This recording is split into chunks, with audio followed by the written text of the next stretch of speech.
어떤 분의 일기가 일부 어디에 실렸어요. 그래서 제가 그 부분을 여러분들에게 읽어드리려고 합니다. 주님, 오늘 K 선생님을 만날 수 있도록 해주셔서 감사합니다. 그분은 어떻게 하나님을 사랑해야 하는가를 알려주었습니다. 그분을 만나면 언제나 감탄하게 되고 정말 고귀한 것을 배웁니다. 주님, 당신이 아니시라면 그런 훌륭하고 아름다운 영혼의 소유자를 누가 제 곁에 두실 수 있겠습니까? 주님, 오늘도 멋진 만남을 선물해 주셔서 감사합니다. 이제 자려고 합니다. 이 밤의 휴식과 내일의 일을 주시는 주님을 사랑합니다. 주님도 편히 쉬십시오. 어떤 분이 일기를 그렇게 썼는데 여러분 이거 읽으시고 들으시면서 어떤 느낌을 받으세요? 막 치열한 정쟁, 대립과 갈등, 그리고 부끄러운 욕심들, 그런 것들이 하나도 느껴지지 않습니다.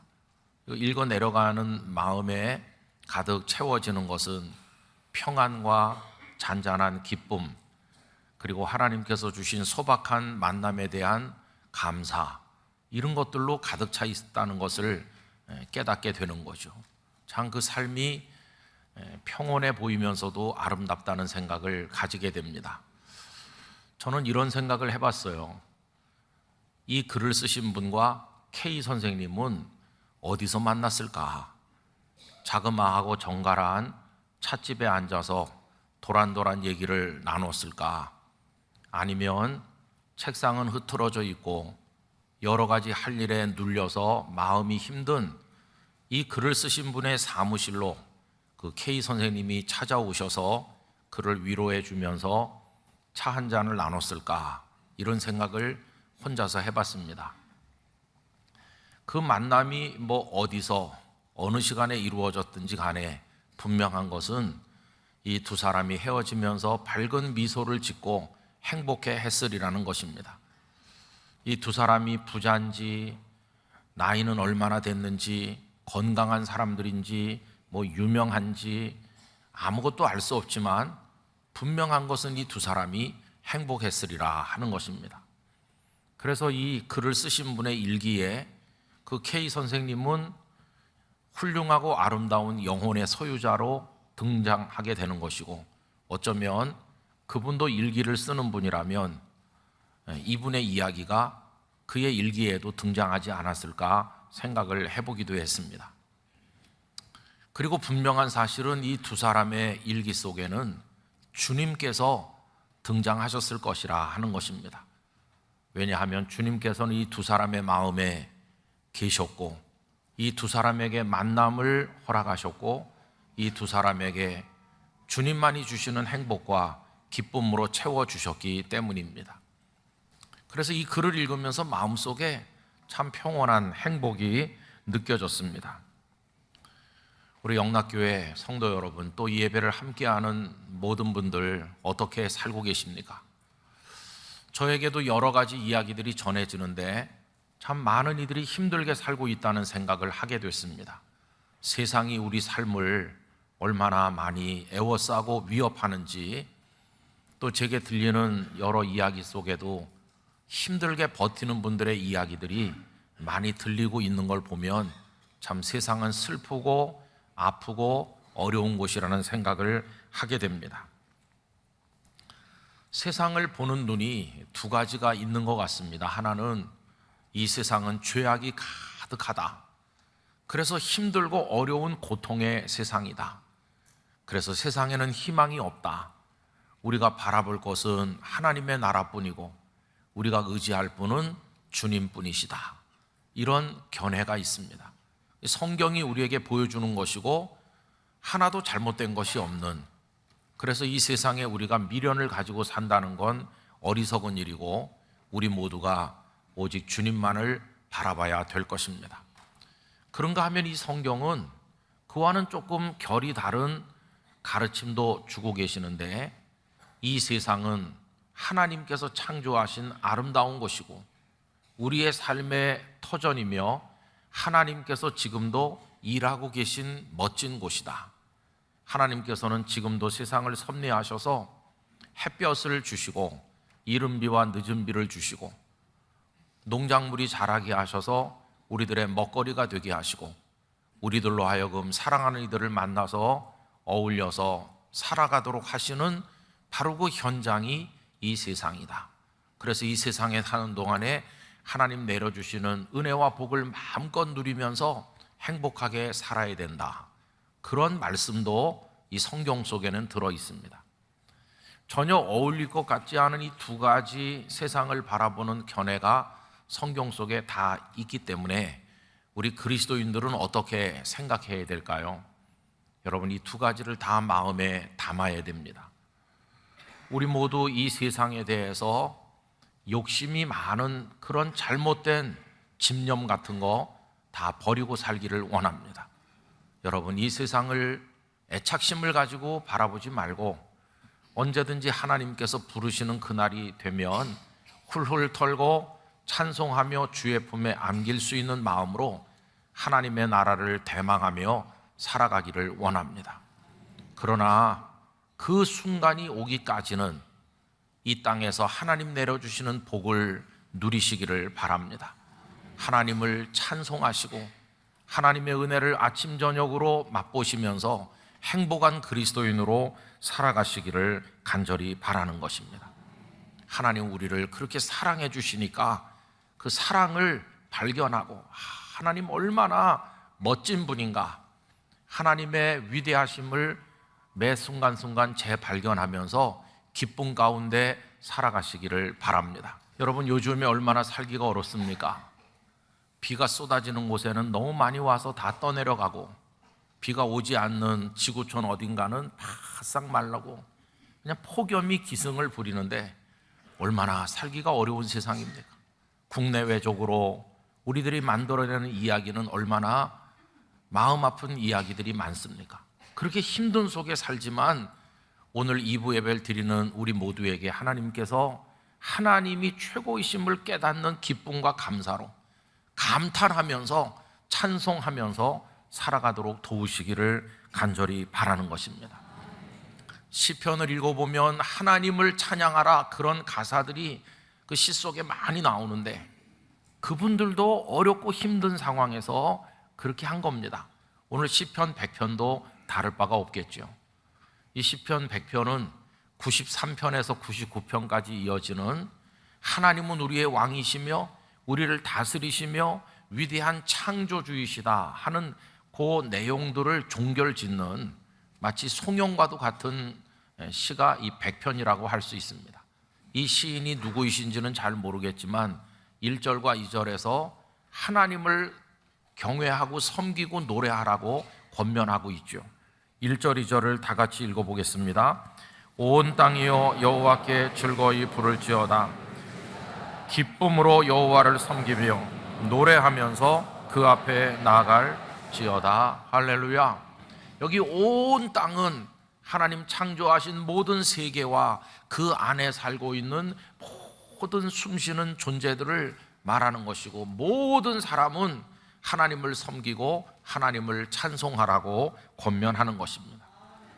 여러분, 하나님께서 찬송 받으실 분이신 것 우리가 알고 있는데 그 이유가 무엇일까요? 하나님은 이 세상을 참 아름답게 창조하셨고 그게 바로 우리들을 위한 하나님의 사랑이기 때문입니다. 여러분, 이걸 잘 깨닫고 늘 감격하며 살았던 이가 다윗이었어요. 시편 8편에 보면 다윗의 바로 그런 신앙 고백들을 볼 수 있는데 시편 8편 1절에 이렇게 얘기합니다. 여호와 우리 주여, 주의 이름이 온 땅에 어찌 그리 아름다운지요, 주의 영광이 하늘을 덮었나이다. 이 다윗의 찬양이죠. 그러면서 이 세상 만물을 펼쳐놓으신 게 우리를 위한 것이라고 이야기하는데 시편 8편 3절 4절입니다. 주의 손가락으로 만드신 주의 하늘과 주께서 베풀어 두신 달과 별들을 내가 보오니 사람이 무엇이기에 주께서 그를 생각하시며 인자가 무엇이기에 주께서 그를 돌보시나이까. 감탄하고 있어요.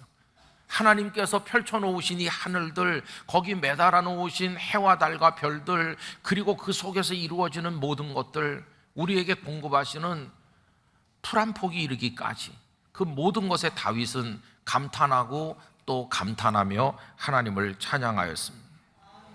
여러분, 지금 이 순간에도 하나님께서는 아주 섬세하고 치밀한 사랑으로 우리들을 보듬어 안으셔서 오늘 이 자리, 예배하는 자리까지 인도하여 주신 줄 믿습니다. 하나님은 지금도 우리를 돌보시고 우리를 기르고 계신 중이죠. 그래서 오늘 본문 3절 함께 읽으실까요? 여호와가 우리 하나님이신 줄 너희는 알지어다. 그는 우리를 지으신 자시요 우리는 그의 것이니 그의 백성이요 그의 기르시는 양이로다. 아멘. 지나간 주간에 이 말씀을 읽으면서 이 설교 원고를 준비하는데 눈물이 나더라고요. 우리를 기르신다. 하나님이 기르신다. 여러분, 어렸을 때는 아버지 어머니가 진자리 마른 자리 갈아 누이시고 그저 젖을 물리시고 좀 크면 또 이것저것 만들어서 먹어, 많이 먹어 이렇게 하면서 우리를 기르시고 옷을 갈아입혀 주시고 돌봐주시고 우리를 기르셨잖아요. 그런데 그 부모님들이 연로하셨고 아니면 다 이미 세상을 떠난 지금은 누가 우리를 기르시는가? 하나님께서 우리를 기르신다. 그리고 그 부모님이 우리를 기르시던 그 어린 시절에도 그게 하나님의 우리를 기르시는 방식이었어요. 부모님을 보내주시고 우리를 사랑하게 하시고 우리를 기르셨어요. 여러분, 앞으로도 우리가 이 땅에 사는 마지막 순간까지 하나님께서는 우리를 길러주실 줄로 믿습니다. 그리고 방금 읽은 그 말씀 가운데 우리는 그의 것이다. 여러분, 이게 어떤 소유와 지배의 의미가 아니라 하나님만이 너의 아버지, 너를 돌보는 참신, 너가 경외하고 섬겨야 될 분이시다. 이걸 보여주는 이스라엘 특유의 표현 방식입니다. 신명기 4장 35절에 이런 구절이 있죠. 이것을 내게 나타내심은 여호와는 하나님이시요 그 외에는 다른 신이 없음을 내게 알게 하려 하심이니라.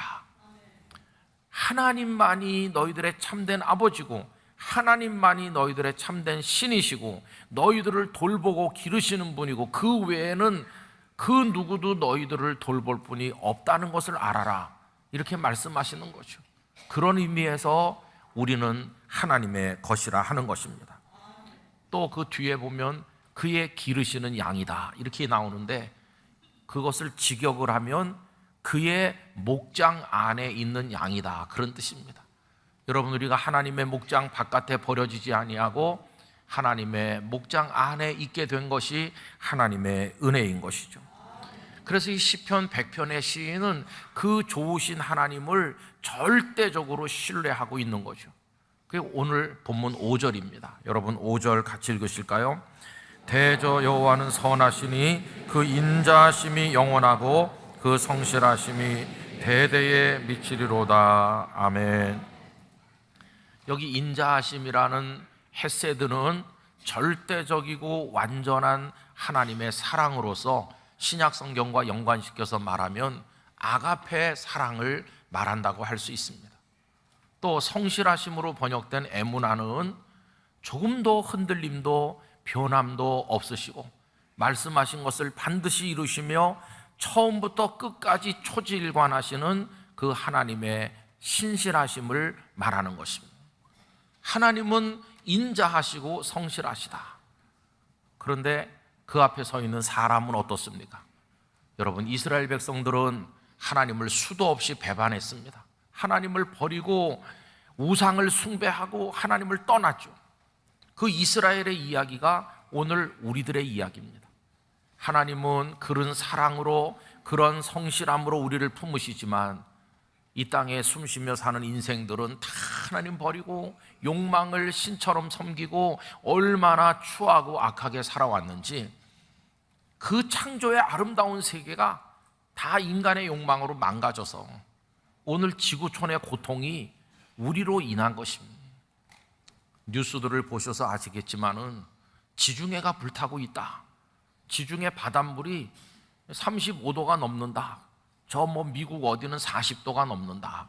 바닷물이 펄펄 끓고 있어요. 여러분 40도가 넘으면 목욕하기도 어려운데 바닷물이 그렇게 끓어요.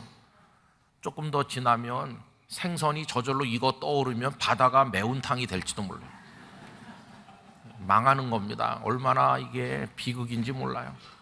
그래서 그 지중해를 가운데 둔 그 유럽의 남부지방에 있는 나라들과 아프리카 북부에 있는 나라들이 얼마나 지금 끓고 있는지 산불들이 나서 그 유럽 남부의 여러 나라들, 아프리카 북부 나라들 산불로 지금 몸살을 앓고 있죠.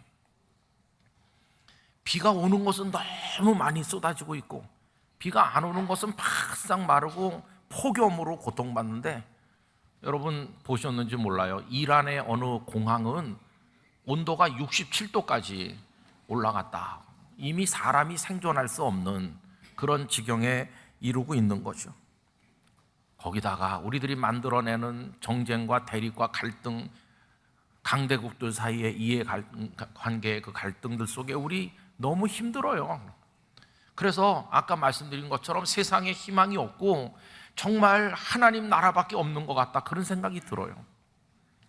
그러나 여러분, 제가 오늘 드리고 싶은 말씀은 그렇게 어려운 상황에 가난과 질병까지 짊어지고 살고 있지만 여러분 그 틈새에 여전히 우리를 바라보고 계시는 하나님을 만나시기를 바랍니다. 그 어려움 속에서도 하나님을 체험하시기를 간절히 기원하는 것입니다. 믿음이 뭔가 생각을 해봐요.